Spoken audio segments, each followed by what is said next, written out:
The President requested to have an investors conference to have a direct interface with you, our partners in development. Please, let's clap for him for that. The investors have a lot of need for us to explain the issues of taxes. And I know that your vision for the country is that we must focus on indirect taxes as opposed to direct taxes. You asked us to ensure that investors in Uganda access capital at affordable rates. And as a Ministry of Finance, Planning and Economic Development, we are leading this. We have been able to deploy over 1.4 trillion shillings through UDB. This money is already with our investors. Some of them are here. We have also invested over 1 trillion shillings through Uganda Development Corporation to our strategic sectors. We've deployed 890 billion shillings through Agricultural Credit Facility, which is managed by Bank of Uganda through our different supervised finance institutions. We have commenced, Your Excellency, another fund called the Invite Fund, and this fund is worth $218 million. This is 820 billion shillings. Beginning this financial year, we are going to give it out to investors who are going to export. We have also deployed 480 billion shillings through a Myoga fund to our small people doing business in especially urban areas. And Your Excellency, you have allocated so far 2.32 trillion shillings to parish development model. And this money, we have already deployed half of it, and we are going to send the rest of the money this financial year. Your Excellency, you have also, through Cabinet, given women entrepreneurs in Uganda a total of 815 billion shillings through what we call the GROW project, generating growth opportunities and productivity for women enterprises. And this money, we are beginning to deploy it. And recently, the Uganda Bankers Association heard your voice on ensuring that we get patient and more development-oriented capital to the people who are doing business, and they have promised to set aside 1 trillion shillings for export facility within the region to support those who are going to export in the region. So, Your Excellency, the issue of capital, we are now addressing it comprehensively. Therefore, one of the concerns that came through was that the taxes are so high and they are killing investment. And I would like to submit that maybe what is killing some investments or making some investors struggle is lack of sufficient knowledge about the exemptions in the law that they can take advantage. So let me systematically address the cycle of tax administration. When a business is registered with the Uganda Registration Services Bureau, the next requirement is to have a tax identification number. This is to prepare the business for paying taxes as and when the taxes are due. Getting a TIN does not equal to paying taxes. And what is expected after you have registered your business, the next step is that you start filing your returns. So for example, you've registered a company and it has not started doing business, you will file what they call a nil return. This is just to let Uganda Revenue Authority that, yes, I registered my company, but I have no business as yet. But also we take cognizance of the fact that businesses take time to mature. So while your business is growing and it's not yet at a stage of paying income tax, because income tax is a percentage of the profit that you have made, you still file a return, and in your return you show that my expenses were this much, my investment was this much, and therefore I have no profit, and therefore I have no income tax to pay. So what happens when there is a lapse and you do not file a return?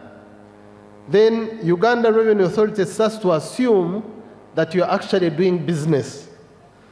And we normally start by sending a reminder. Can you file your return? The year has ended. And if you say, if you keep quiet, the next reminder will be, we are going to make an estimate assessment based on the imports you made into the country or any other data that we may have. So this is where complications begin. And at URA, we are saying, we will, as much as possible, try to educate you, to sensitize you about your responsibilities and obligations, but feel no pressure to pay taxes where you have not made any profit.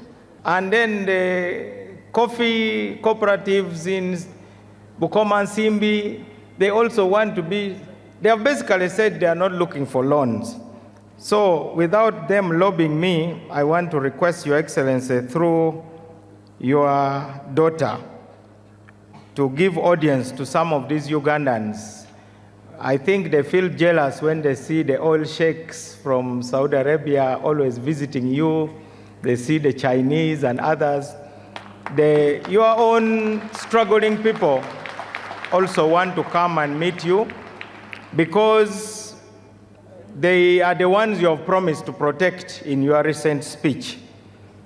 So I believe very strongly that today you'll continue to do what you do best, as stated in 1 Corinthians 14:8. If the trumpet does not sound a clear call, who will get ready for battle? Your Excellency, you mobilized us during Corona. These people responded. They want to hear you now giving them new incentives. You mobilized the country and immunized all the citizens. You fought the battle against HIV/AIDS. These are your trumpets that you have blown. Now you have become an economic freedom fighter, and the army is here. Ugandans, and even where we're exporting these things, will need to be sure that they are safe and they will not cause any harm. We have secured huge markets. The African community of a population of 300 million, which will be 886 million in 2050. That's the East African community, the African continental free trade area of 1.2 billion, and it will be 2.5 billion in 2050. The AGOA, European markets, and Chinese markets. But access to these markets has in several times been a because of some of the things that we are seeing in the products. For example, pesticide residues, aflatoxins, and these are some of the things that the markets are complaining about. So as a ministry under UNBS, we are trying to make sure that we keep an eye on the standards of the products that we produce. When we do that, we secure the safety of the consumers, but at the same time, we guarantee confidence in the products that you produce. We would want you, when you produce medicine and put it in the pharmacy, we don't want anybody to differentiate between a UK-produced tablet and a Ugandan tablet. I want to challenge all of you, when you go to a pharmacy and you see a Ugandan-made tablet and a UK-made tablet, which one do you run to first? you run to the UK. What is the reason? Because of some little bit of lack of confidence of the products that we are producing. That's why UNBS was put in place to ensure that we follow the standards.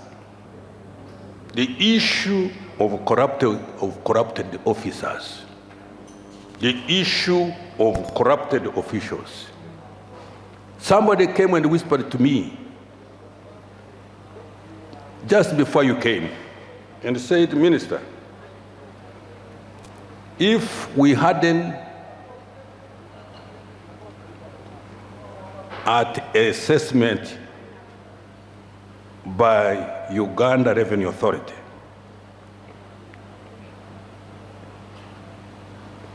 in order for them to do what the customer wants,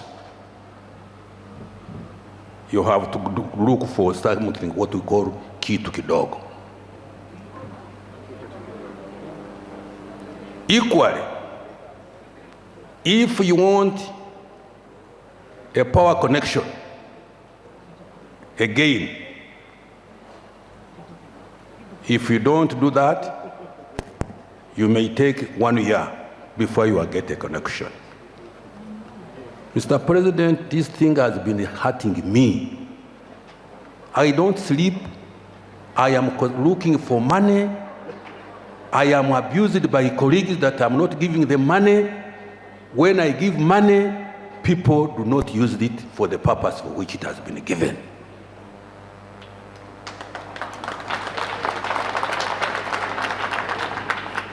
We shall discuss later on, even in private meetings.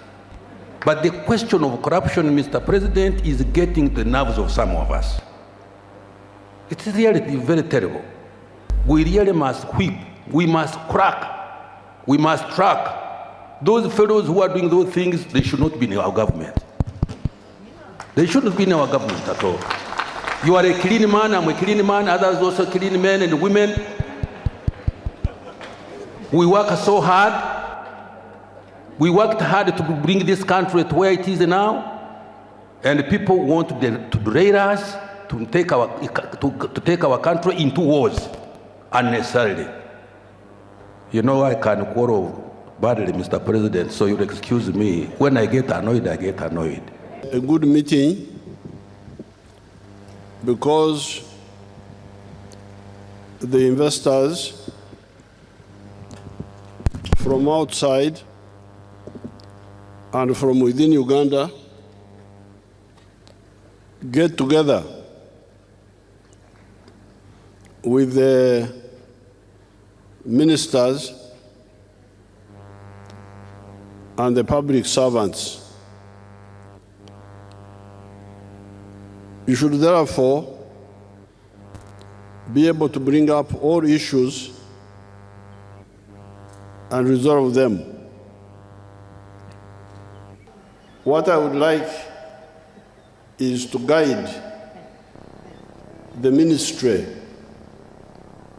of Industries, because you see many of these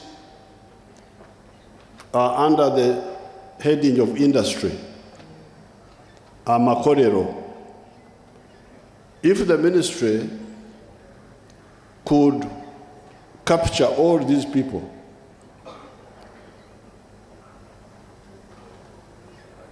so that we give them support, because these are not very difficult to support.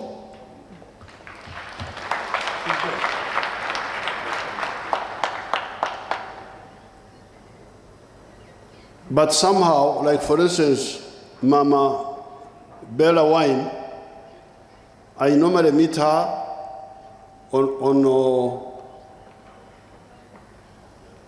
a show, and then I hand her to my people, because that one I wanted to support her directly myself, but they never bring her. So then next time I see her is like now. Somebody from the Federation.